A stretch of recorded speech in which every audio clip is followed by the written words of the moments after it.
Let's bring in Congressman Mike Johnson, a Republican from Louisiana. He serves on the House Judiciary Committee. Many of you probably saw him last week during the coverage.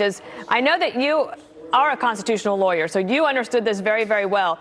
In that report that the Democrats put forward, or the committee put forward, there was also dissent put forward by the Republicans. What were the big major points of dissent in that part of the report?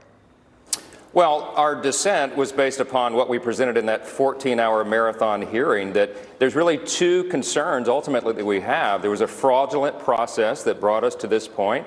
As Congressman Ratcliffe was just noting, it's Chairman Schiff who engineered this whole thing. They had secret meetings in the basement. They cherry-picked the witnesses and the excerpt of the testimony they wanted. And even to this day, Dana, even though I'm a member of the House Judiciary Committee and the ranking member of the Constitution Subcommittee, we have jurisdiction over it, and I still am not able to go review all the evidence that they supposedly gathered in the basement. So we have a problem with the process. Why hold that evidence back from you now?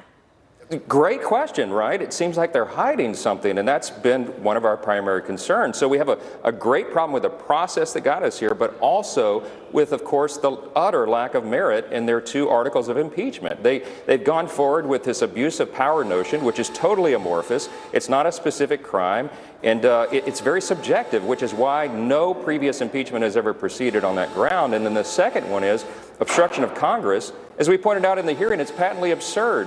Donald Trump did nothing different than any previous administration, including the one before him, Barack Obama. When Congress is trying to fulfill its oversight and investigation responsibility, they often ask of administrations a lot of witnesses and documents that the administrations may not want to turn over for a number of reasons. So he cites executive privilege, and instead of going to a court to get an order compelling that, they impeach him. I mean, it's ridiculous. So really Mike Emanuel just reported, and I saw at least 2 of these 31 Democrats that won in the 2018 midterms that also were districts that President Trump won. At least 2 of them I saw today have said that they will be, well, I mean, there probably are more, but just in my memory, it was McAdams and Slotkin.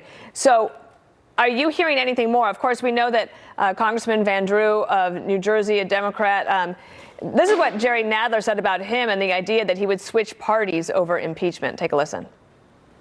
What he's reacting to is a public polling that shows he can't get renominated. His electorate in his district is 24% to renominate him and 60% to nominate somebody else. Aside from Van Drew, though, does it look, Congressman, like it's pretty much going to come down to party lines when you vote in the House this Wednesday? I don't think there's any question, and that's the real peril of this. What the Founding Fathers warned us about very specifically was what they called a single-party impeachment, and that's what we have here. And the reason they were so concerned, Dana, is because they knew that that would divide the country, perhaps irreparably, because you can't proceed on political vendettas. I mean, that's the crazy fact about all this that no one can lose sight of, is that all these Democrats committed to impeach Donald Trump from the day he was elected president, before July and the events of the phone call with Zelensky and all that supposedly precipitated this. 95 House Democrats already voted to impeach Donald Trump. 17 out of the 24 Democrats who serve on the House Judiciary Committee had previously voted to impeach Donald Trump. So it's almost comical that they would pretend that they went into that hearing with any objectivity at all. So we're waiting to hear from Senator Schumer. Of course, he's the leader of the Democrats there in the Senate. And there's likely going to be a trial in the Senate. He's going to try to lay out some demands for who he wants to see called up as witnesses. What is the obligation then if this is a party line type of vote? I mean, is the Senate under any other obligation? Well, there is a set of rules. I think the last time it was revised was in 1986.